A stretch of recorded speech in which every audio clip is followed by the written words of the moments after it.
Jubilee హిల్స్లో బీఆర్ఎస్కు shock అని అయితే మన వార్తలు చూస్తున్నాం. సో తలసాని శ్రీనివాస్ యాదవ్ వేసి పెద్ద టైటిల్ అయితే పెట్టారు, బీఆర్ఎస్కు తలసాని షాక్ అని. అంటే తలసాని ఏదో బీఆర్ఎస్ పార్టీ నిడిచిపెడుతుండు వేరే పార్టీలోకి పోతున్నాడు కాదు కానీ, సో ఒక చిన్న లింక్ అయితే పెట్టేసిరు. జూబ్లీ హిల్స్ స్థానంలో బరిలో నిలవబోతున్నాడు అని చెప్పేసి దాదాపుగా అభ్యర్థిత్వం ఖరారవుతుంది అనుకున్నటువంటి నవీన్ యాదవ్ ఎవరైతే ఉన్నారో ఆయన వాళ్ళ శ్రీనివాస్ యాదవ్ వాళ్ళ తమ్ముడి అల్లుడు. సో బంధుత్వం అయితే ఉంది. అన్డౌటెడ్లీ రాజకీయాలలో బంధువులంతా గెలవాలని కోరుకుంటారు వేరే వేరే పార్టీలు ఉన్నప్పుడు. సో చాలా కుటుంబాలలో భార్యాభర్తలు కూడా వేరే వేరే పార్టీలో ఉండే సందర్భాలు అయితే మనం చాలా చూసినాం.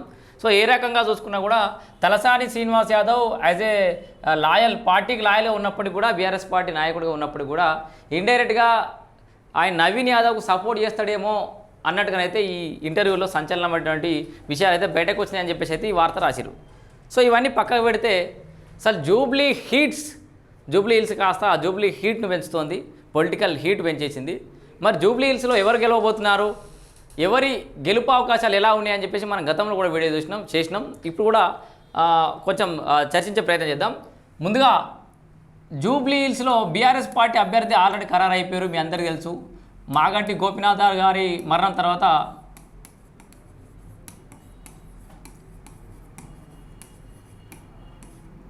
మాగంటి గోపీనాథ్ గారి మరణం తర్వాత వాళ్ళ భార్య సునీతనేనా, సో మాగంటి సునీత గారి అభ్యర్థిత్వాన్ని దాదాపు ఖరారు చేశారు. బీఆర్ఎస్ పార్టీ ప్రధాన ఎజెండా వాళ్ళని ఇప్పుడు కాపాడుతా అనుకుంటున్నటువంటి అంశం ఏదైనా ఉందంటే అది సెంటిమెంట్, అంతే, ఇక వేరే ఆప్షన్ లేదు. సో సెంటిమెంట్ మమ్మల్ని కాపాడుతుంది, సెంటిమెంట్ తోటి గెలుస్తామని చెప్పేసి బీఆర్ఎస్ వాళ్ళు భావిస్తున్నారు. కాకపోతే ఇక్కడ కంటోన్మెంట్ రిజల్ట్ కొంచెం వెనక చూస్తే మళ్ళీ భయం పడాల్సిన అవసరమే ఉంది బీఆర్ఎస్ పార్టీకి. కంటోన్మెంట్లో ఏం సెంటిమెంట్ వర్కౌట్ కాలేదు, సాయన్న గారు చనిపోయారు, తర్వాత వాళ్ళ డాక్టర్ చనిపోయింది, అయినా కూడా కాంగ్రెస్ పార్టీకి సంబంధించిన అభ్యర్థిని గెలిపించారు కంటోన్మెంట్ ప్రజలు. ఇట్లా ఏ లెక్కలు చూసుకున్నా కూడా సెంటిమెంట్ రాజకీయాలు ఒకప్పుడు నడిచినాయి, ఇప్పుడు నడసలేవు. జనాలు కూడా సెంటిమెంట్ ఎక్కువనా, నీ అభివృద్ధి ఎక్కువనా అంటే నియోజకవర్గ అభివృద్ధికే ఓటేస్తారు ఎవరైనా. సో ఇక్కడ బీఆర్ఎస్ పార్టీ అయితే కేవలం సెంటిమెంట్ తోటి ముందుకు పోబోతోంది.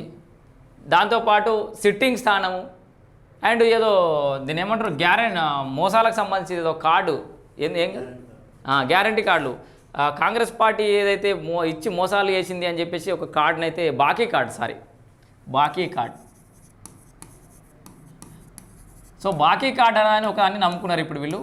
అయితే వీళ్ళు బాకీ కార్డ్ అని తీసి వీళ్ళ 2 ఏళ్ల కాలంలో కాంగ్రెస్ పార్టీ చేసినటువంటి కొన్ని చేయలేకపోయినాయో, కొన్ని చేసినాయో రకరకాల కారణాలతోటి కొన్ని బాకీ కార్డులకు కొన్ని వీళ్ళు జోడించారు.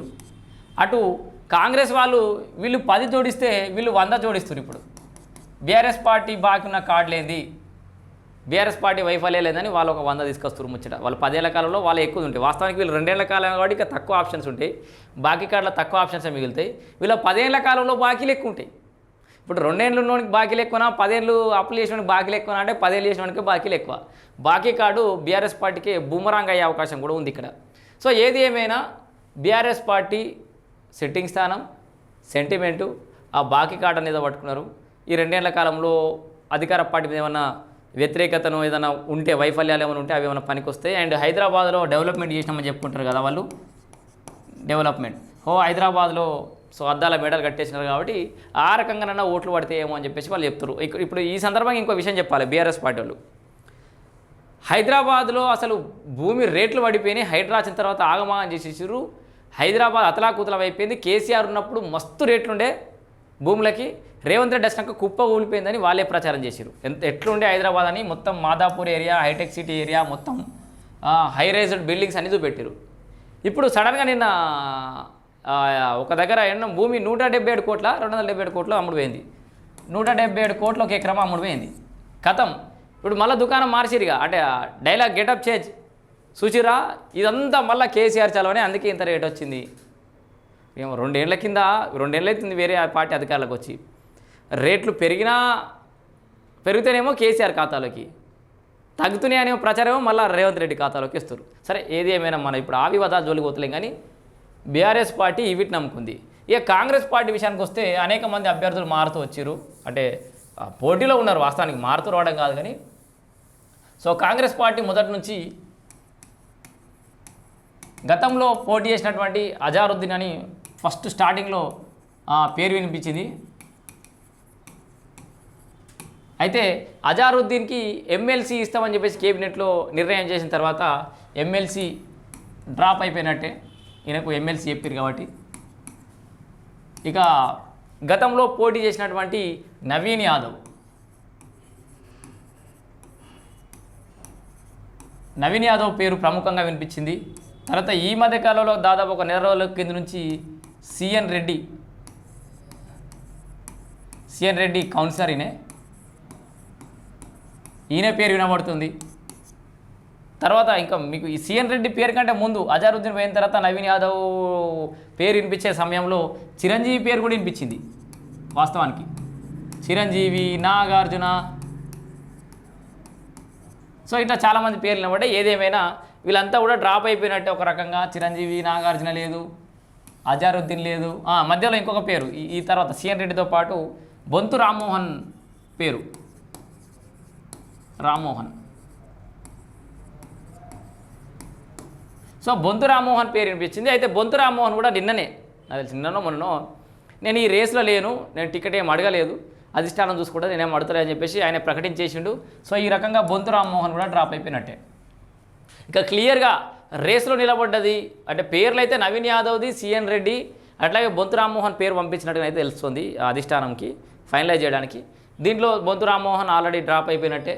ఇక మిగిలింది సిఎన్ రెడ్డి కౌన్సిలరా నవీన్ యాదవ్ అంటే నవీన్ యాదవ్కే మొగ్గు చూపే అవకాశం కనబడుతోంది. సీఎం రేవంత్ రెడ్డి కూడా జూమ్ మీటింగ్లో అదే విషయాన్ని వెల్లడించడానికి కూడా కొంత లీక్స్ వస్తున్నాయి.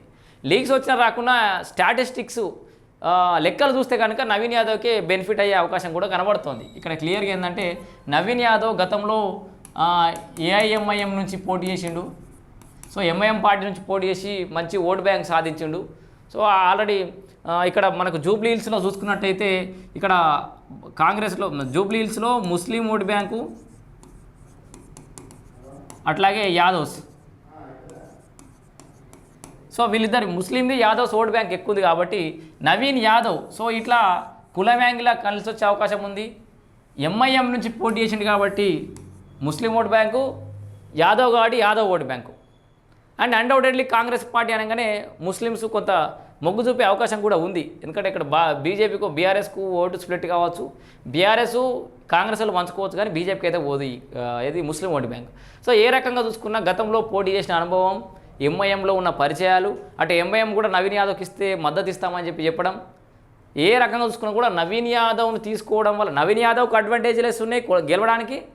నవీన్ యాదవ్ను తీసుకోవడం వల్ల కాంగ్రెస్ కూడా అడిషనల్ బెనిఫిట్ ఉండే అవకాశం అయితే ఇక్కడ క్లియర్గా కనబడుతుంది. ఇక బీజేపీ నుంచి దత్తన్న గారి డాటర్, సో మనం అందరం దత్తన్న తీసుకుంటాం కదా, బండారు దత్తాత్రేయ గారి డాటర్ అని చెప్తున్నారు. ఇంకా ఏదో కసరత్తు చేస్తున్నట్టు ఇంకేమైనా పేర్లు కూడా తెర మీదకి రావచ్చు.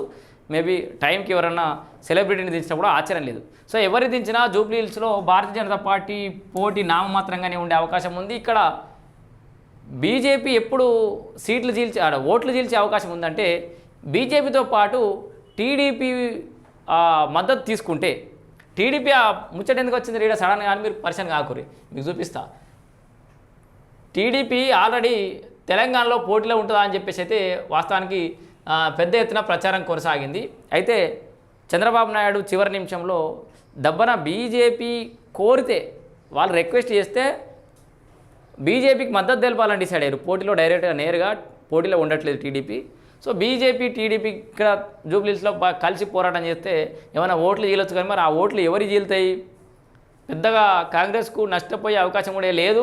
ఏమైనా చీలితే మళ్ళీ బీఆర్ఎస్ అల్లి ఏమైనా చీలినా చీలొచ్చు. ఇక్కడ ఇంకొక బీఆర్ఎస్కు ఉన్న గండం ఏంటంటే కవిత. ఇక మన ఓపెన్గా ఇప్పుడు ఇంత డిస్కషన్ చేసినా జూబ్లీహిల్స్ ఉప ఎన్నికలను సమీకరణాలు మార్చే అవకాశం అట్లాంటిది పెద్ద ఫ్యాక్టర్ ఏదైనా ఉందంటే కవితనే. ఎందుకంటే ఒకవేళ కనుక కవిత ఆమెకు సంబంధించిన వ్యక్తులను కానీ ఆమె కానీ పోటీలో దిగితే ఆమె బీఆర్ఎస్ పార్టీ ఓట్ బ్యాంక్నే చీల్చే అవకాశం ఉంది అన్డౌటెడ్లీ. ఎందుకంటే కవితకు separate fan base, separate vote bank ఇంకా తయారు కాలే. ఇప్పుడిప్పుడే విభేదించి బయటకు వస్తుంది. కొంతవరకు బీసీ ఉద్యమాలని అదని ఇదని ఏదో చెప్తా ఉంది. ఆ విషయం కాసేపు పక్కన పెడితే బీఆర్ఎస్ ఓటు బ్యాంకే ఆమెకు ఓట్లు ఏమైనా ఎన్నో కొన్ని పడితే ఆమెకు పడే అవకాశం ఉంది. ఈ లెక్కన చూసుకున్నా కూడా బీఆర్ఎస్ పార్టీలు కవిత జూబ్లీహిల్స్లో పోటీ చేస్తా అని అనుకుంటే కనుక కాంగ్రెస్ నవీన్ యాదవ్కే టికెట్ ఇస్తే కనుక కాంగ్రెస్ గెలుపు ఖాయం. ఇక కవిత పోటీలో ఉంటుంది అనడంతో బీఆర్ఎస్ పార్టీ ఓటమి ఖాయమైనట్టే లెక్క. సో మరి కేటీఆర్ పోయి కవిత కాలు పట్టుకున్నా, హరీష్ రావు పోయి పట్టుకున్నా కూడా తప్పలేదు. ఇక అట్లాంటి పరిస్థితి అయితే ఏర్పడబోతోంది.